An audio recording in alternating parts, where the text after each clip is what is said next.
Selamat datang di channel Pemuja Malam. Jangan lupa like, share, and subscribe ya. Terima kasih. Chapter 24. Impian. Kita melakukan ini semua karena kemauan kita sendiri, bukan karena siapa-siapa, kata kita. Dia dengan cepat menghabiskan sarapannya dan bergegas berangkat.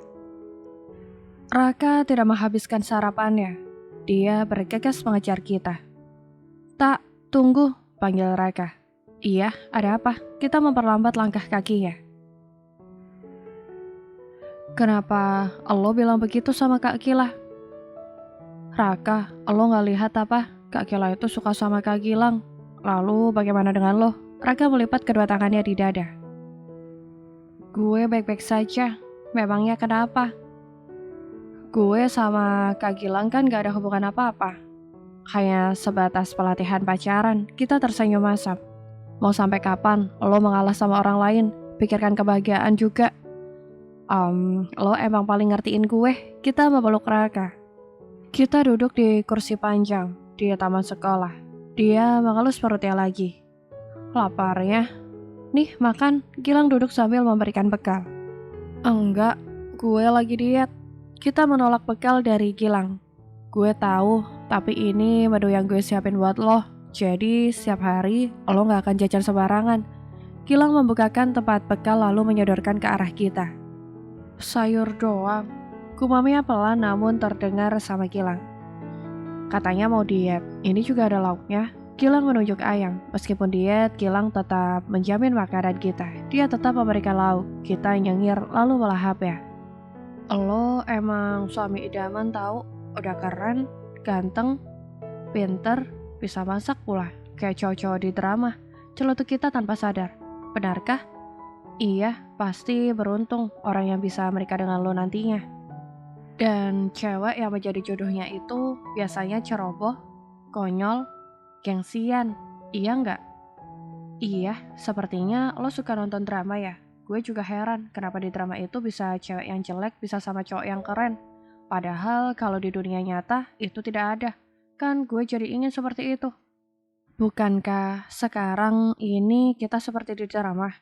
Kata Gilang sambil menatap kita lekat, ditambah senyum manis, membuat kita menelan makanannya meskipun baru 2 kali kuyahan. 1 bulan sudah berlalu, diet kita berjalan ketat. Dia sudah jogging, mengurangi porsi makan sampai ikut fitness Gilang. Kita merebahkan tubuhnya di sofa ruangan fitness. Niat hatinya hanya ingin istirahat sebentar. Namun karena kecapean dia terlelap.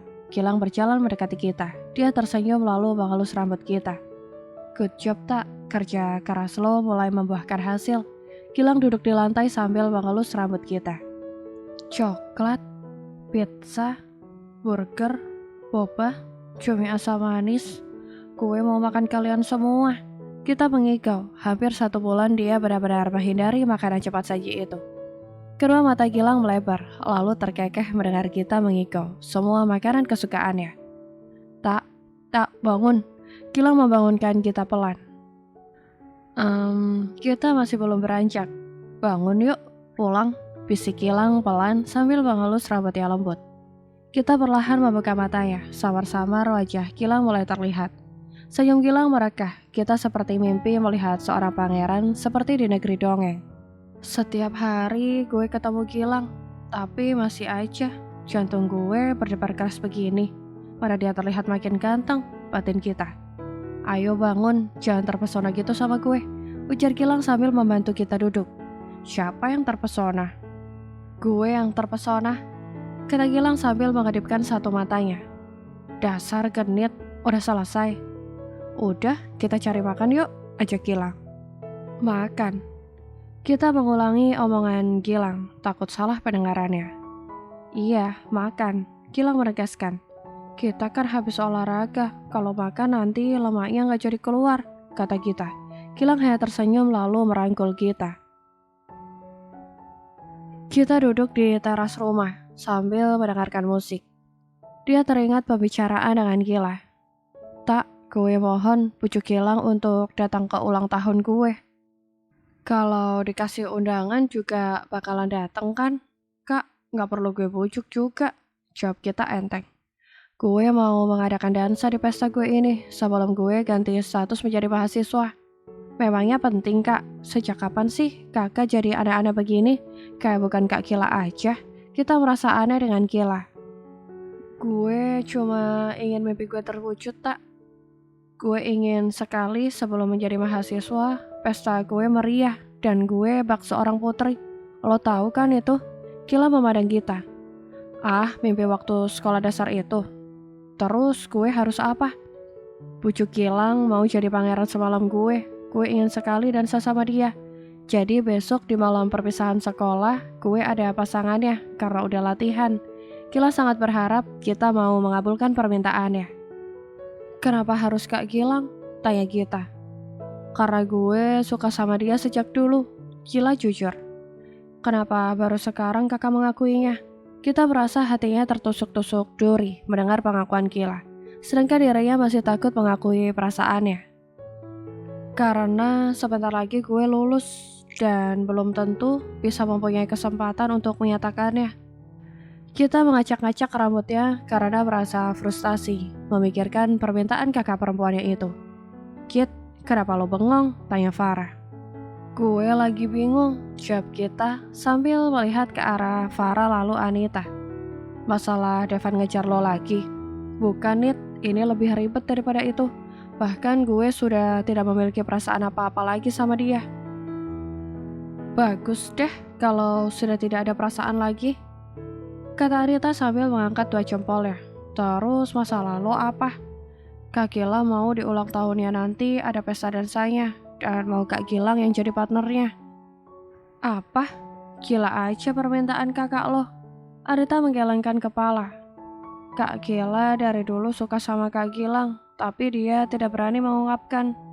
Karena sebentar lagi mau lulus, jadi dia ingin tahu perasaan Kak Gilang sama dia. Itu kayak apa? Jelas kita. Git, seantero jagat raya juga tahu kalau Kak Gilang mau itu cuma sama lo, bukan kakak lo atau orang lain. Farah mulai kesal dengan Kila. Gue tahu, tapi ini impian kakak gue dari kecil. Bisa dansa sama orang yang dia sukai. Memangnya gak ada yang lain? Lagian kenapa jadi kakak nyebelin banget sih? Kalau dia bukan kakak lo, udah gue jambak-jambak rambutnya. Farah gemas tangannya gatal ingin menjambak rambut Kila. Karena dia kakak gue, makanya gue bingung. Gue gak bisa melihat Kak Kila sedih. Dia sayang banget sama gue. Bagaimana bisa aku tidak mengabulkan permintaannya? Meskipun gue tahu ini tidak mudah bagi gue. Ya kan ada orang lain yang bisa diajak dansa. Teman sekelasnya atau siapa gitu. Jangan Kak Gilang yang jelas-jelas lagi deket sama lo. Anita pun ikut marah-marah. Gue harus gimana? Kita semakin bingung. Farah dan Anita bukannya memberikan solusi tapi justru terus menceramahi dirinya. Mana kita yang kuat? Kenapa jadi lemah banget? Entahlah, gue tidak bisa melakukan itu sama orang-orang yang gue sayang. Jawab kita dengan nada berat. Hari ini kita sengaja nungguin Gilang di dekat ruang OSIS. Dia sejak tadi cemas bingung cara ngomong sama Gilang. Dia takut Gilang akan marah dan tidak mau bicara lagi sama dia. Apa kita janjian hari ini? Gilang sedikit berlari menuju kita. Kita menggeleng lalu tersenyum. Enggak, kita nggak janjian, tapi gue yang sengaja ingin ketemu sama lo. Kenapa nggak WA atau telepon? Takut ganggu lo, jadi gue tungguin aja. Udah lama, Gilang cemas takut kita menunggunya terlalu lama. Lumayan, kita meringis sampai terlihat barisan giginya yang rapi. Ayo, gue anterin pulang. Gilang mengajak kita pulang. Gue mau ngobrol sebentar sama lo bisa? Mau ngomong apa? Tanya Gilang. 2 hari ke depan ulang tahun Kak Gila dan Kak Gila minta lo datang dan mau jadi partner dansanya. Kita ngomong sambil memainkan tangannya. Dia menjadi sangat panik. Rasanya tidak siap melihat reaksi Gilang. Oke, jawab Gilang santai. Kedua mata kita langsung meratap lekat Gilang. Dia tidak menyangka Gilang akan menyanggupi dengan secepat itu. Kita sebenarnya kecewa dengan jawaban Gilang, namun dia harus pura-pura biasa saja. Makasih kak, kata Gita pelan.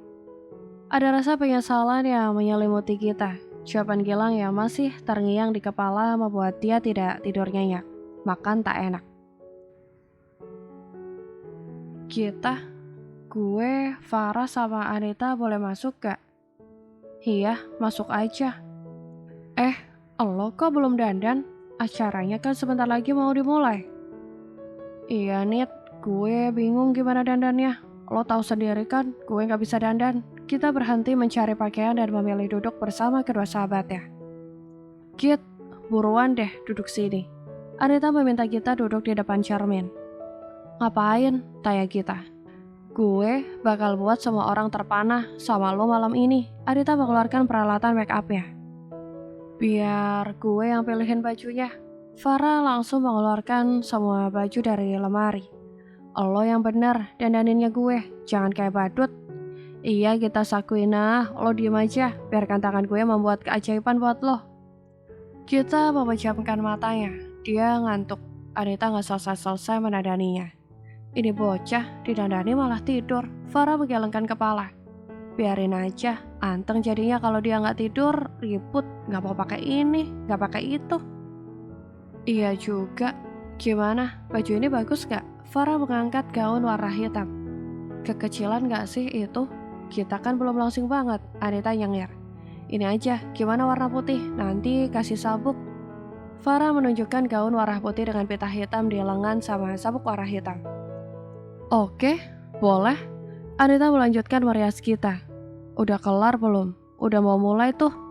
Bentar, kurang rapiin rambutnya. Anita menyisir rambut di atas bahu kita. Kit, bangun. Anita membangunkan kita. 5 menit lagi ya, kita berasa dibangunkan saat pagi untuk mandi. Ini anak, kalau udah tidur kebo banget sih, omel Farah. Kita perlahan membuka matanya. Dia mengedipkan kedua matanya yang terasa berat, karena ada bulu mata palsu.